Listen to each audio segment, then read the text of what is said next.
Welcome to the Marketing Munchie podcast series hosted by Dr. Bridget Behe. Each week, Bridget and her guests will share information, insights, research-based findings, and her 30 years of experience to help your horticultural business connect better with current and future customers. Now, let's join our host, Dr. Bridget Behe.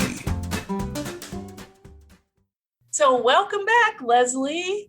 I'm happy to have you back on the podcast. My guest this week is Leslie Halleck, president, founder, and extraordinaire entrepreneur of Halleck Horticulture. Welcome back, Leslie.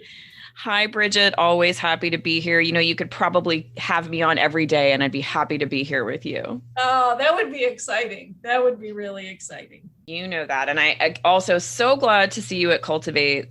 Thank you for coming to the Women in Horticulture Luncheon, because that was the big reason that I showed up at Cultivate this year. So, Leslie, we were so excited to see each other at Cultivate. And one of the highlights for me was the Women in Horticulture Luncheon, which I know you were the keynote speaker for and had a big hand in organizing. And I really tip my hat to the American Hort staff for organizing that and really seeing the women both new and well seasoned in that room. It was just such a delight. Let's talk about that luncheon for a few minutes. Maybe you want to share kind of the origins of that and some of your insights. I know one of the columns that you wrote appeared in the July issue, kind of concurrent with the luncheon. So what sparked the organization of this? Yeah, the column you're talking about was my column in Greenhouse Management Magazine. So the July issue of Greenhouse Management Magazine. So I talk about the problem that we have with women in horticulture and that it's a problem of access to power. So yeah, big shout out to American Hort, Mary Beth Cowden and Megan Nance, both of them instrumental in forging forward with this and making sure that this happened. Of course, this was all supposed to happen last year in 2020, and that got shut down. It's interesting. A few years ago, I started getting tapped by some of the organizations to do something around women in horticulture, because the organization started, maybe 5 or 6 years ago, started to have women in horticulture networking sessions, which would happen in these little rooms off to the side of the State Nursery Landscape Expos. And I got tapped to sort of come do stuff at them, but there wasn't really any structure or organization to them. It was just sort of put forth as a mingling opportunity, but there was no structure, and everybody would funnel into these rooms and nobody knew what to do. And I didn't find them to be very effective. And a few years ago, I think the first Women in Horticulture networking event happened at Cultivate.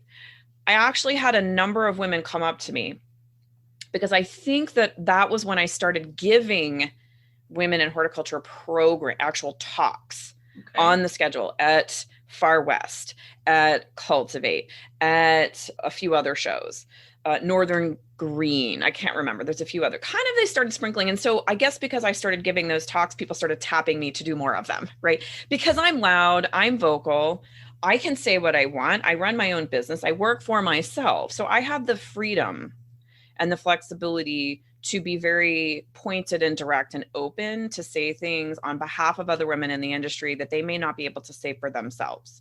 Right? And we all know why, because there is punishment, right? There are consequences, right? Yes, they're right. So I guess have kind of gotten tapped to do these things because I'm vocal about them. And I'm insistent on being vocal about them. So after I think the first Cultivate networking event, I had a bunch of people approach me kind of on the back end and say, hey, we want this to be something bigger. We want this to be, how do we make this more effective? So what I started doing at some of the networking events that I was tapped to kind of be the person that showed up, I said, there has to be structure, and I'm not going to do these anymore unless I'm allowed to give a program specific to the topic. And there is event structure It's not just a networking event where women get told, oh, you can go over there at 4 p.m. and there'll be snacks and you can mingle. Right. Because everybody sits there not knowing what to do.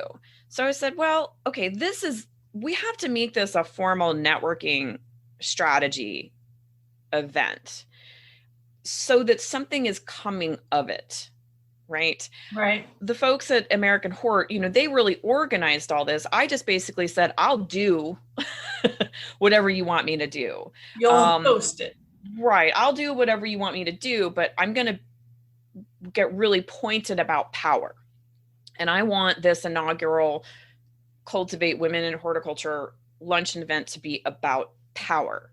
Because look, what is the power structure everywhere look like? Whether it's our government, whether it's our industry, who holds the positions of power? What's the power structure? The power structure is male. Okay, right. Let's just get real. And so the individuals with power, with access to power, are typically male. So we can shove a bunch of us women in a room together to network. But the unfortunate reality is that there may not be enough people in that room that have enough power, hold enough power to necessarily do something for you. I agree. Yeah. Okay. I mean, let's get real about it. So yes, we need to know one another and we need to network, but my goal is to push past that. Okay, what do we really need to be focusing on? And what we really need to be focusing on as women in the horticulture industry isn't necessarily that we need more women working in the horticulture industry. There's lots of women working in the horticulture industry. Very competent. Lots of okay. The problem is not the number of women or the number of capable, confident, intelligent, brilliant women working in the industry. The problem is access to power. The problem is there aren't enough women holding positions of true power. Okay. And that is a limiting factor. It is. So, I agree. Right. So my goal for my contribution to the Women in Horticulture Luncheon this year was to focus on our attitudes about power, right? To focus on negative connotations and associations we may have with power that we got to get over as women, and to not be afraid to seek it, to be unapologetic about it, and to seek power assertively and aggressively instead of piddling around with narratives that really aren't going to get us anywhere. I can't tell you the number of women that walked up to me at the show this year and expressed disappointment and frustration about where we still are and how far we still have to go and why are these things still happening. I mean, it was, every time I do one of these things, I am still confronted with all of the sort of negative realities and frustrations and the things that women will step up and say. It's like, why are we still dealing with this nonsense? So my point is, let's stop dealing with that nonsense. And the way that we're going to get past it and the way that we're going to really affect change is if we focus on the power structure. We focus on power. We focus on seeking it, creating it, sharing it with other women, and really being in a position where we can call the shots. We're not going to get to pay parity. We're not going to get to power parity without the power. We got to have the power to create a dynamic that's better. And when women rise, everything rises. The economy does better. Companies are more profitable. We all have better quality of life. So that was sort of my spiel at the luncheon, was to really focus on setting our focus at a higher level that maybe women are just not really naturally comfortable doing or are not encouraged to do. I hope I did that. I hope I inspired. You did. And I think too, the panelists there, you had a great panel assembled, and I was very excited to hear from the panelists about some of their experiences / advice. I thought that was really helpful too. Yeah, we needed like 3 hours. We didn't really have enough time, I think, but I'm sure that Mary Beth and Megan and everybody who has worked so hard to organize that, they're going to do this again next year. And so, hopefully it's going to be an even bigger, more expanded event. I don't know, who they'll have or what they'll do next year, but I'm sure it will be even bigger and better next year. One of the things that I want to email Mary Beth and Megan about, I think there are probably some women who should be in the room who might not be able to afford to be in the room. And I'd like to see some sort of sponsorship or scholarship. And the other thing that I mentioned to Ken was to see more men in the room. Kudos to Syngenta for sponsoring the luncheon. And I just really was thrilled that their leadership felt this was an important enough issue that not only would they sponsor it, but they sent somebody, a representative, to be in the room. Yeah, I mean, it's a double-edged sword, right? So on the one hand, you have to pay to get in, and there's a limited number of seats. So on the one hand, I don't want to see seats for women limited at that event because, right? Right. There's a lot of men in the audience, but at the same time, the men need to hear that's the thing is that rarely do men show up at my women in horticulture talks. I know. Right. But they need to hear it.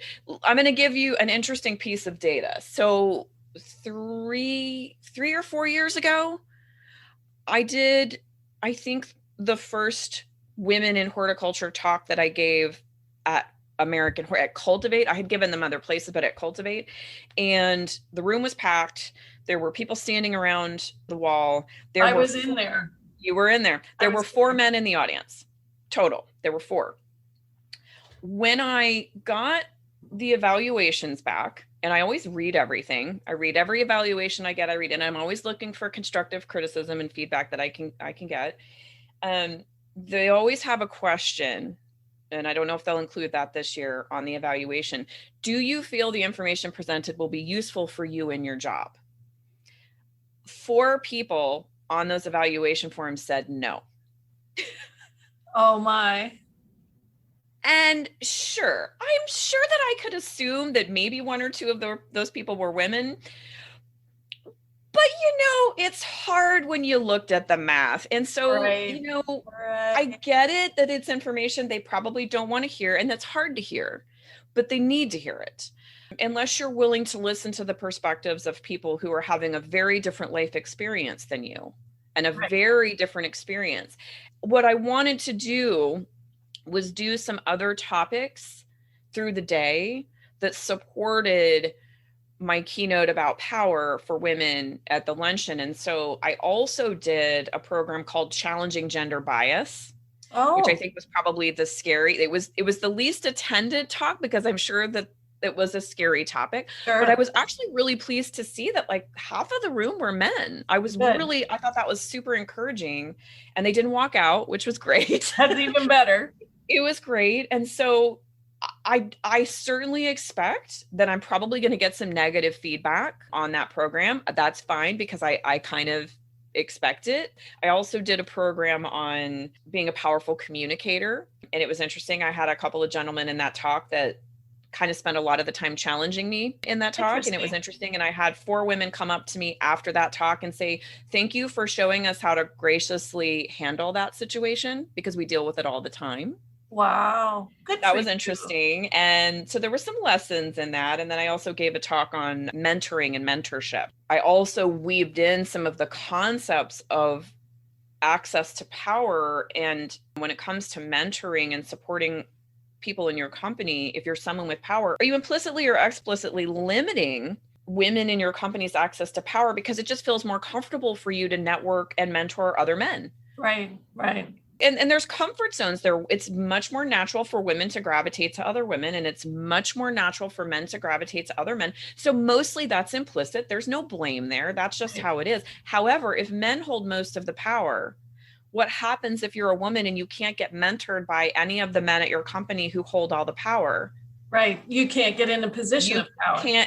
You're not going to necessarily get that promotion. You're not going to get that recommendation. It trickles down into every aspect of your career, from performance evaluations to compensation to everything.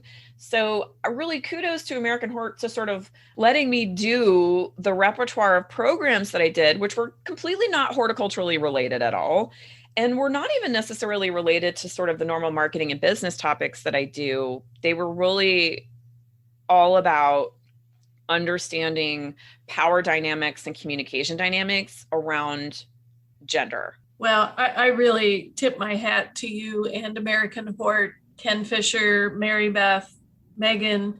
It was just a fantastic luncheon, and I will be there next year and hopefully can sponsor someone, a young woman who may not otherwise be able to go, because I think it's important that we fill that room. And I'm just so excited. And like many of the women who came up to you afterwards, it is tough. I've been in this industry for 33 years and I still experience it. It's just very sad to say, but we persevere, we keep moving forward, and things are changing and will continue to change.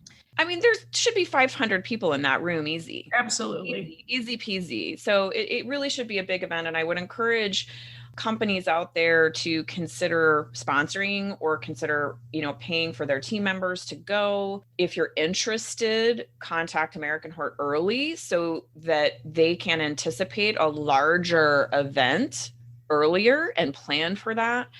I also think that what companies have to understand is that women are evaluating them very differently now when it comes to employment.